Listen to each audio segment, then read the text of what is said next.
Hello everyone, आज हम शुरू करते हैं हमारा फिजिक्स का जो 12th क्लास है। फर्स्ट यूनिट जो है हमारा, उसके ऊपर न्यूमेरिकल प्रॉब्लम के लिए सबसे पहले हम आज करेंगे tips and tricks for the numericals problem for chapter 1। और चैप्टर 1 हमारा जो है इलेक्ट्रोस्टैटिक्स के ऊपर जो हमारी टिप्स और टिप्स रहेंगी न्यूमेरिकल प्रॉब्लम को सोल्व करने के लिए, आज आपको पूरी तरह से क्लियर कर देंगे। और जो फर्स्ट चैप्टर के न्यूमेरिकल रहेंगे वो आपकी जो है टिप्स के ऊपर हो जाएंगे, यानी कि आप उंगलियों के ऊपर फटाफट उनको निकाल सकते हैं। आपको बिल्कुल भी देर नहीं लगेगी किसी भी सवाल को हल करने के लिए। बस आप बने रहिए हमारे साथ और वीडियो को पूरा देखिए और वीडियो को लाइक भी कीजिए और सब्सक्राइब भी कीजिए। आपका अपना चैनल है physics.edu.rajendra। तो चलिए हम हमारा जो टॉपिक आज का चलते हैं, हमारा electrostatics numerical problem the very very important tricks and formula. तो बने रहिए हमारे साथ और वीडियो को पूरा देखिए। तो चलिए देखिए, हमारे पास जो इलेक्ट्रोस्टैटिक्स में हम जब हम बात करते हैं तो इलेक्ट्रोस्टैटिक का मतलब चार्ज के ऊपर आकर बात ठहर जाती है। तो चार्ज हमारे पास दो प्रकार का होता है, पॉजिटिव और नेगेटिव चार्ज। और इसकी जो हमारे पास कुछ प्रॉपर्टी भी होती हैं, जैसे पॉजिटिव चार्ज, और जिसमें अट्रैक्टिव प्रॉपर्टी भी होती है और रिपल्सिव प्रॉपर्टी भी होती है। तो दोनों तरह की प्रॉपर्टी होती है हमारे पास। और इस पर जब बॉडी पॉजिटिव चार्ज गेन कर लेती है तो इसका मतलब क्या है, electron are removed from it and negative charge when electron are added to it. तो इसका मतलब दो तरह से हम बात करेंगे, तो पॉजिटिव चार्ज और नेगेटिव चार्ज बॉडी की। और दूसरी बात, जब हम बॉडी को चार्ज करते हैं तो हमारे पास चार्जिंग मेथड भी आते हैं, भी बॉडी को किस तरह से हम चार्ज करते हैं। तो चार्ज करने के लिए हमारे पास मेनली तो दो ही मेथड हैं। एक तो हम रबिंग बाय रबिंग, मतलब किसी भी बॉडी के ऊपर दूसरी बॉडी रगड़ देते हैं, या उसको हम फ्रिक्शन मेथड भी बोलते हैं कई बार। तो उससे जो है बॉडी में चार्ज पैदा किया जा सकता है। और दूसरा हमारे पास इंडक्शन, जो हम इसे लेसन में मोस्टली पढ़ेंगे। इंडक्शन का मतलब क्या है, भी charging a body without any physical contact, यानी कि मतलब बिना संपर्क मिलाए, बिना छुए दूसरी बॉडी को हम चार्ज कर देते हैं।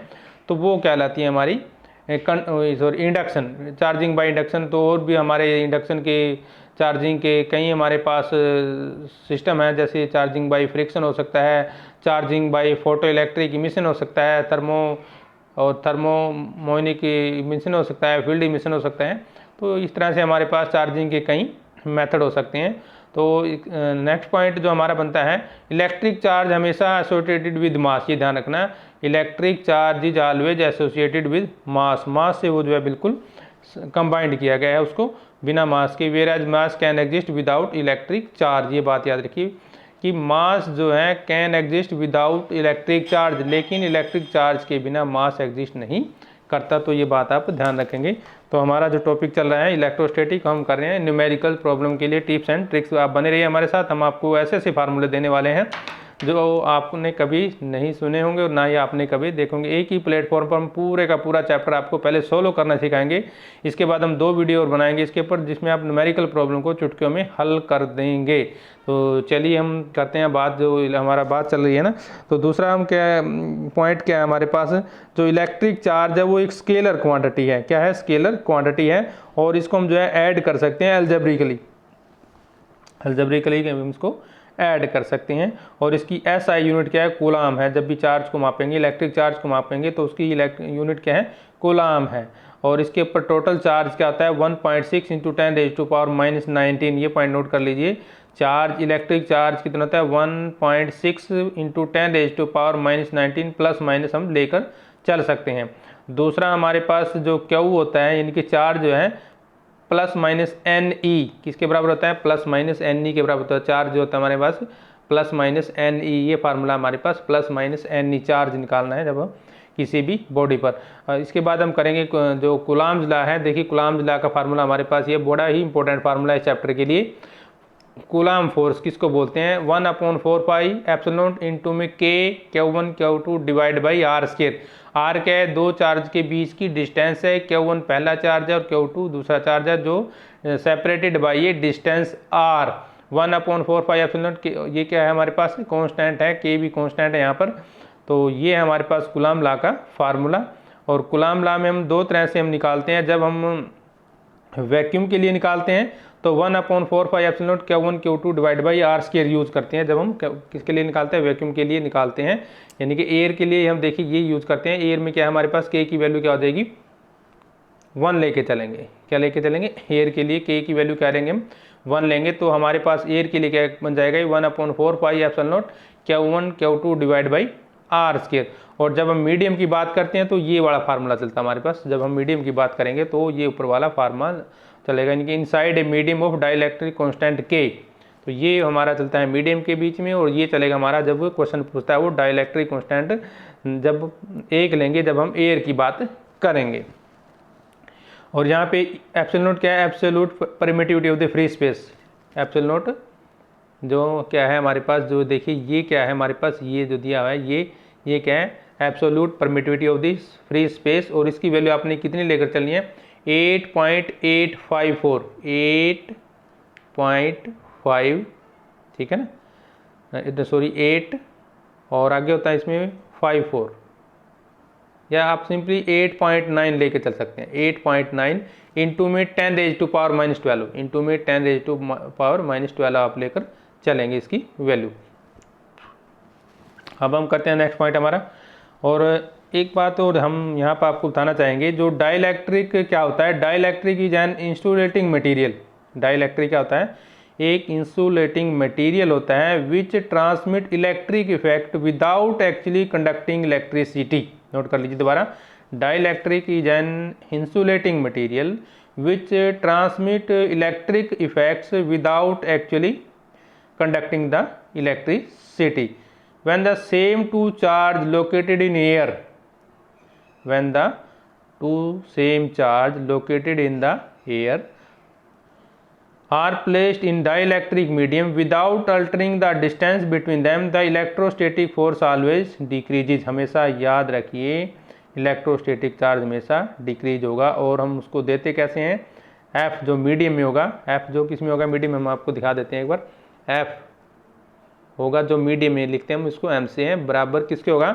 F वैक्यूम में, F वैक्यूम में, और लिखते हैं हम उसको V से, V आ जाएगा, FV क्या आ जाएगा? FV डिवाइड बाई हमारे पास क्या आ जाएगा? K।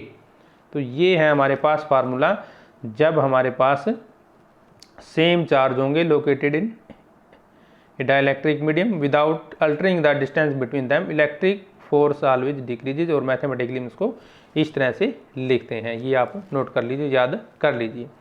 इसके बाद हम करते हैं इलेक्ट्रिक फील्ड स्ट्रेंथ की बात करेंगे। Electric field strength, electric field strength हम कैसे देते हैं? देखिए सिंपल इसका हमारे पास E होता है ये, और Q0 को ये हमारे पास चार्ज है, 0 से जब लिमिट में लेके चलेंगे तो ये हो गया हमारे पास F डिवाइड बाई Q0। ये है हमारे पास इलेक्ट्रिक फील्ड स्ट्रेंथ जब हमें निकालनी हो। दूसरा देखिए नेक्स्ट फार्मूला हमारे पास electric field strength due to a point charge. Electric field strength हमें जब निकालनी है due to a point charge, तो आप कैसे निकालेंगे? तो ये फार्मूला हमारे पास देखिए कूलॉम लॉ से ये फार्मूला आया था हमारा, वेक्टर फॉर्म है ये कूलॉम लॉ की। E is equal to 1/4 pi epsilon naught Q divide by R square into unit vector R। और इसी को जब हम सिंपली करेंगे तो ये हमारे पास क्या जाए? 1/4 pi epsilon naught Q divide by R की power cube into R vector. तो ये R वेक्टर, अब क्योंकि जो हमारा यूनिट वेक्टर R, देखिए कि इसकी डेफिनेशन क्या होता है यूनिट वेक्टर R की। देखिए वेक्टर R किसके बराबर होता है?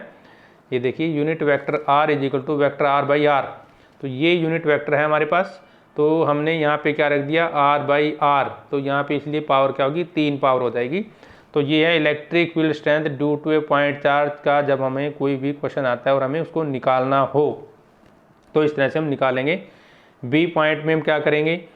इलेक्ट्रिक फील्ड स्ट्रेंथ यानी कि E जिसकी हम बात करें, इलेक्ट्रिक फील्ड स्ट्रेंथ यानी कि E due to charge conducting sphere shell of radius R। जब मतलब उसका रेडियस क्या दिया गया हो? R हो, तो इनसाइड द सेल ऑलवेज 0 हमने पढ़ा है जब थ्योरी की थी। इनसाइड द सेल क्या है? 0, क्योंकि R की वैल्यू कैपिटल R से कम होती है। 2 सेल होंगे ना, इनसाइड द सेल और outside the shell.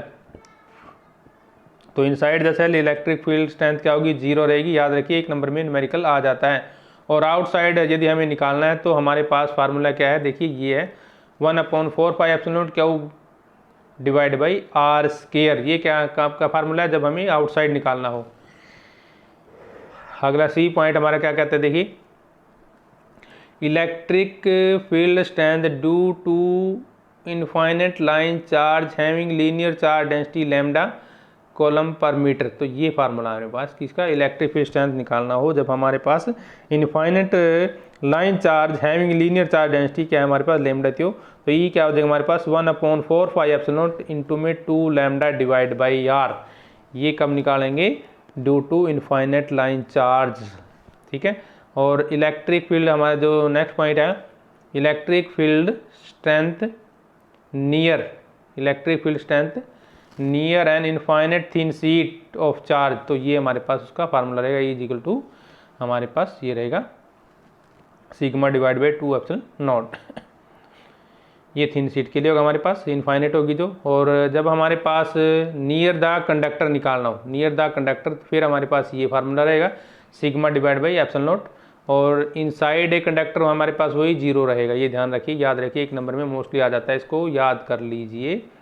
Electric potential देखिए कैसे निकालते हैं हम, electric potential Q not limit में जाएगा W by Q not, work done, W का मतलब यहाँ पे वर्क डन लिया गया, और डिवाइड बाई चार्ज हमारे पास।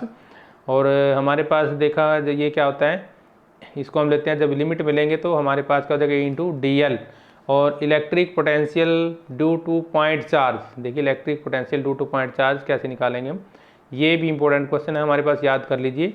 Electric potential due to a point charge V is equal to 1/4 pi epsilon naught Q divide by R. तो ये है हमारे पास जब हम निकालते हैं due to a point charge. अब 2 पॉइंट हमारे पास इंपॉर्टेंट फार्मूले देखिए ध्यान से, due to a charge conducting sphere or a charge spherical shell of radius R दिया गया है जिसका, तो इनसाइड में हमारे पास क्या हो गया 1/4 pi epsilon naught Q divide by R, और आर जो स्मॉल आर कैपिटल आर से बड़ा है, ठीक है ना। और आउटसाइड निकालना तो सेम हमारे पास क्या 1/4 pi epsilon naught Q divide by R. तो जब आउटसाइड निकालना है तो स्मॉल आर लेके चलेंगे, और जब इनसाइड निकालना है तो कैपिटल आर हम लेकर चलते हैं, क्योंकि इसमें क्या दिया, charge spherical shell of radius R, capital R दिया गया है हमारे पास यहाँ पे। आप चलते हैं नेक्स्ट पॉइंट हमारा, relation between electric field and potential. ये भी इंपॉर्टेंट क्वेश्चन हमारे पास, relation between electric field and potential. तो ये हमारे पास क्या होता है, E is equal to minus d v divide by d r is equal to v by r. Numerically इसको हम इसके बराबर लेकर चलते हैं। तो ये था हमारा 4th रिलेशन। तो नेक्स्ट रिलेशन में हम क्या लेकर चलेंगे देखिए, तो नेक्स्ट रिलेशन हमारा क्या है, तो 5th पॉइंट हमारा क्या कहता है, work done in taking a charge Q from one point to another point in electric field. हमारे पास क्या लेंगे, work done in taking a charge Q from one point to another in electric field, W is equal to Q into V two minus V one. जब हम एक point से दूसरे point की ओर चलेंगे तो हमारे पास ये फार्मूला रहेगा, जहाँ पर हमारे पास V1 क्या है, हमारे पास पोटेंशियल एट इनिशियल पॉइंट, और V2 क्या है, पोटेंशियल एट फाइनल पॉइंट। जब हम एक पॉइंट से दूसरे पॉइंट पर जाएंगे तो V2 माइनस V1 इनके पोटेंशियल, ये डिफरेंस हमारे पास। तो W is equal to Q, ठीक है, ये हमारे पास हो जाएगा work done in taking a charge Q from one point to another in an electric field. अब हमारा जो है नेक्स्ट क्या है, work done in carrying a charge on equipotential surface is always zero. Note कर लीजिए ध्यान से, ये एक नंबर में पूछ लेते हैं mostly, work done in carrying a charge on equipotential surface is always zero. हमने थ्योरी में इसके बारे में काफ़ी कुछ पढ़ा था। इसके बाद हम करते हैं थोड़ा सा, जो इलेक्ट्रिक फ्लक्स क्या होता है हमारे पास, इलेक्ट्रिक फ्लक्स जो है एक स्केलर क्वांटिटी होती है, याद रखिए। इलेक्ट्रिक फ्लक्स क्या होती है हमारे पास, स्केलर क्वांटिटी होती है, और यूनिट क्या है उसकी, newton metre square per coulomb, newton metre square per coulomb. जब electric field is parallel to a surface no electric flux cross it is. ध्यान रखिए, जब इलेक्ट्रिक फील्ड पैरेलल होगा किसी भी सरफेस के तो उसमें इलेक्ट्रिक फ्लक्स क्रॉस नहीं कर सकता, उसमें इलेक्ट्रिक फ्लक्स क्रॉस नहीं कर सकता, ये बात आप नोट कर लीजिए। तो चलिए पहले हम चलते हैं डाइपोल मोमेंट क्या होता है। डाइपोल मोमेंट की डेफिनेशन क्या हमारे पास, vector P is equal to Q into 2L।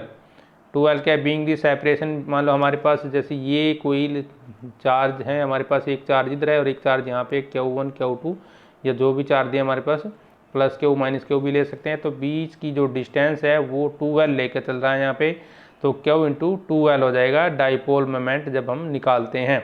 जब डाइपोल मोमेंट की बात करते हैं तो टॉर्क भी हम निकालेंगे। तो टॉर्क हमारे पास कहता है only dipole in uniform electric field, torque equal to p into e. P क्या है हमारे पास, वही डाइपोल मोमेंट इंटू में electric field strength.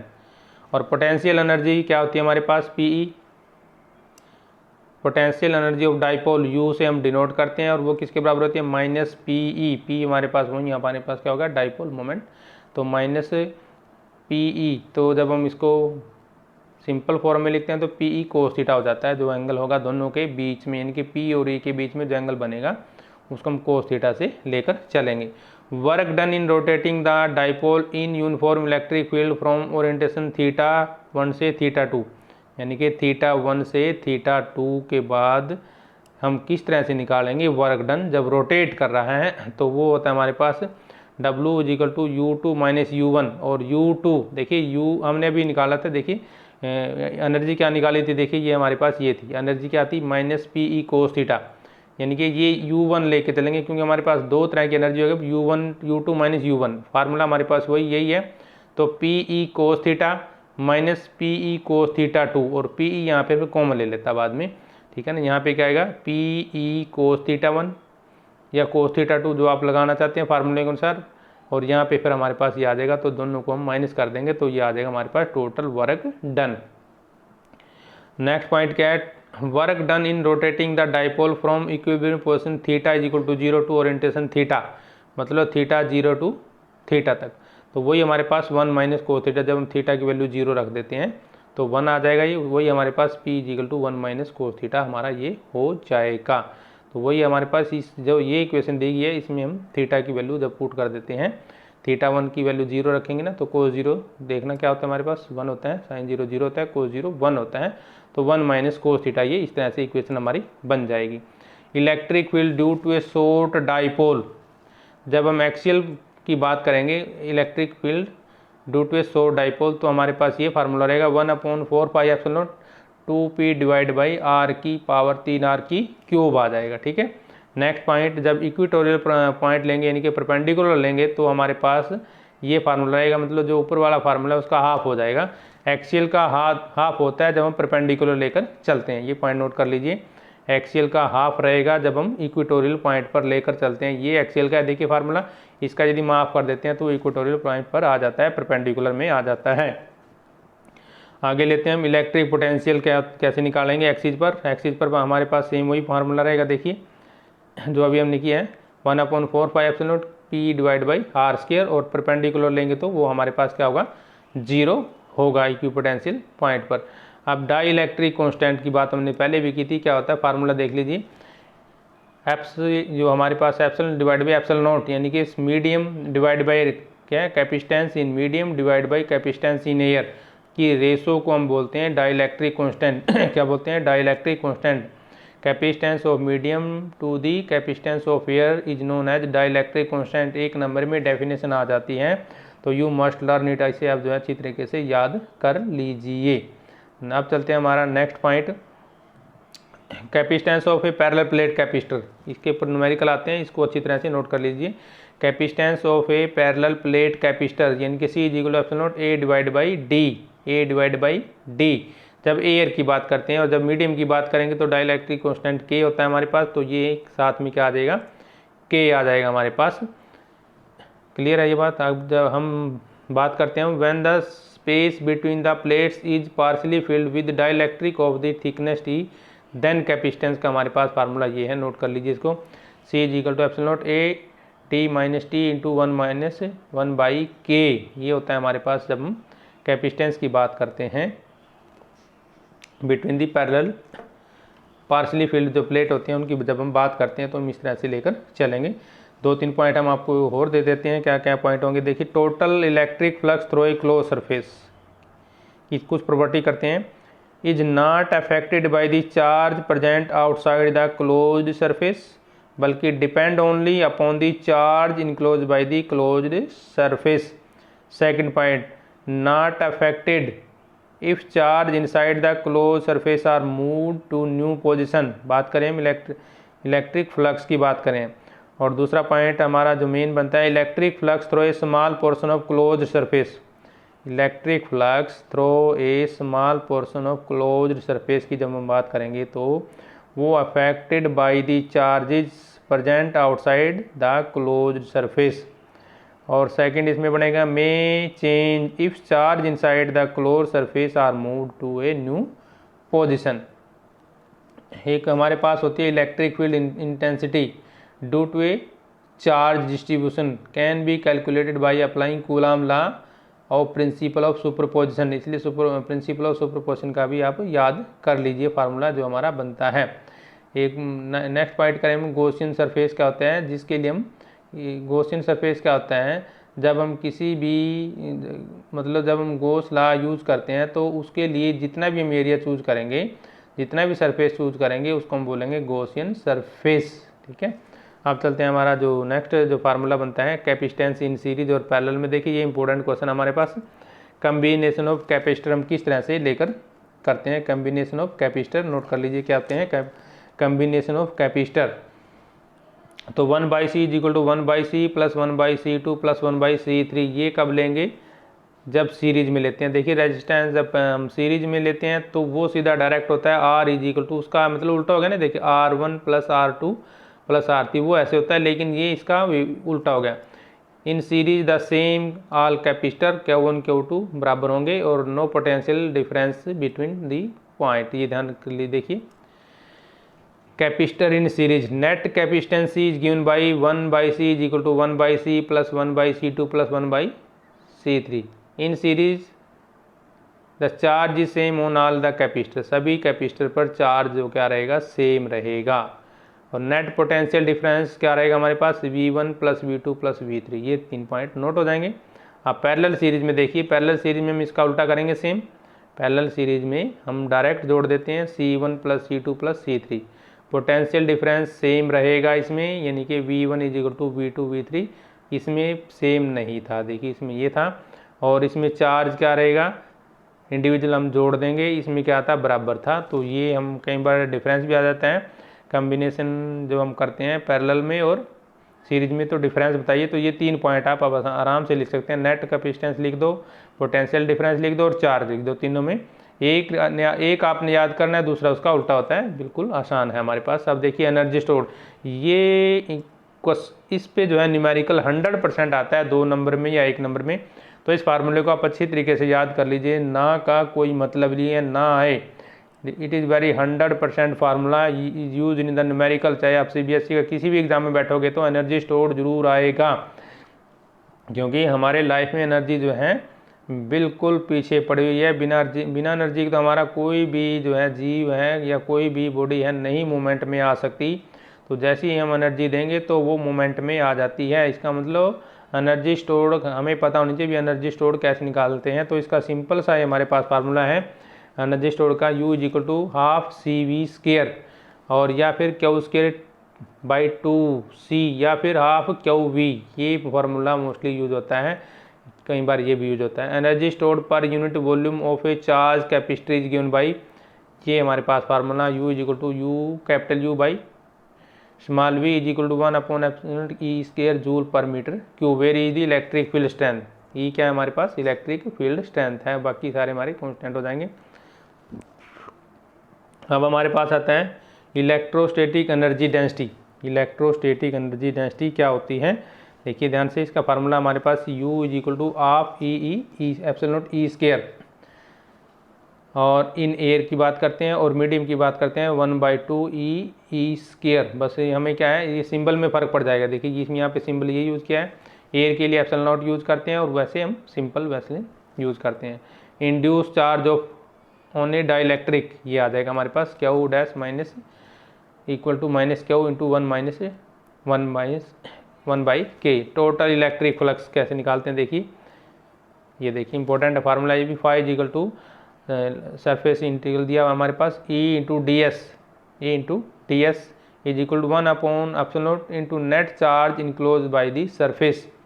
1/ε0 into net charge enclose by the surface, ये होता है हमारे पास टोटल इलेक्ट्रिक फ्लक्स जब हमें निकालना है। कुछ इंपॉर्टेंट पॉइंट हमारे पास याद कर लीजिए।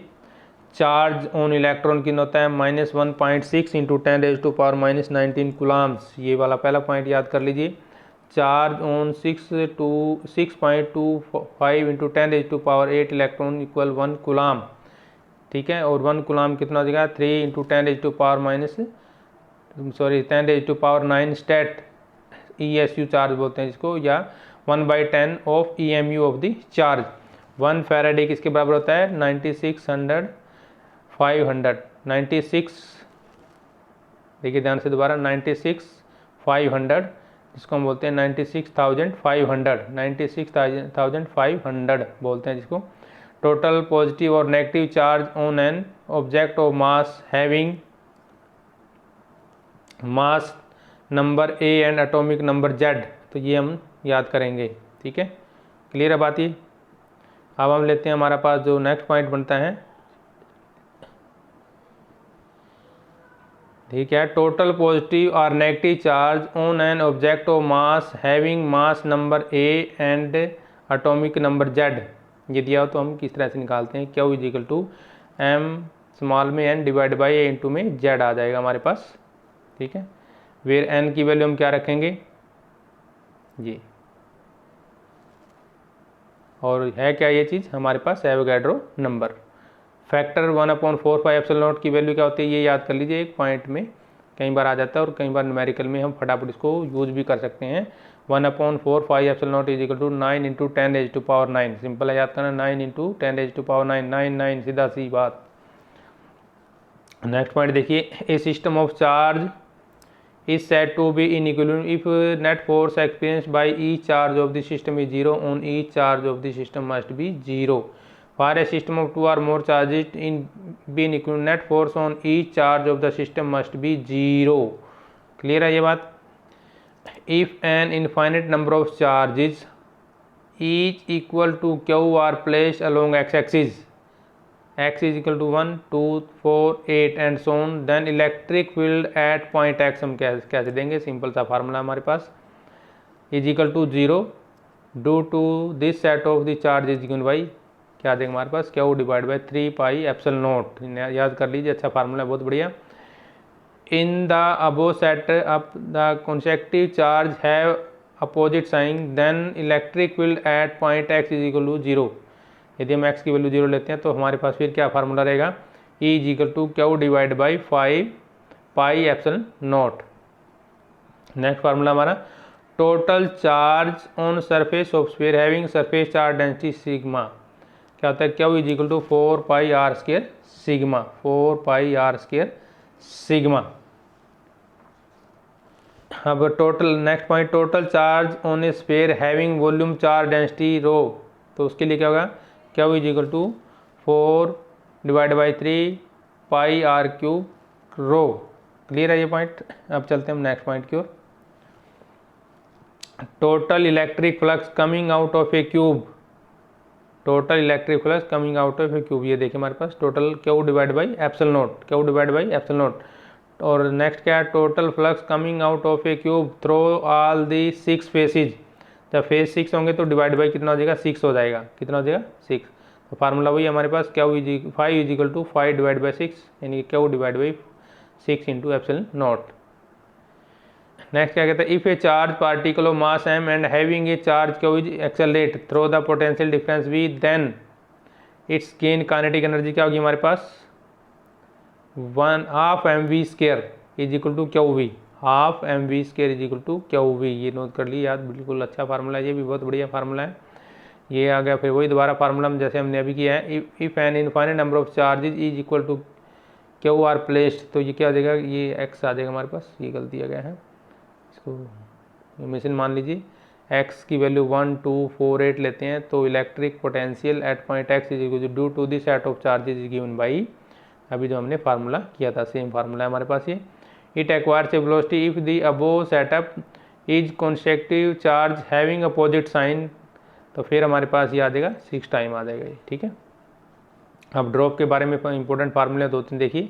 If n drops each of radius r and each having the same charge Q coalesce from a bigger drops of radius r, then radius of the bigger drops क्या आएगा हमारे पास n की power 1/3 into में r, इसको हम ऐसे लिखेंगे n की पावर 1/3 इंटू में r, इस तरह से हम इसको लिखेंगे।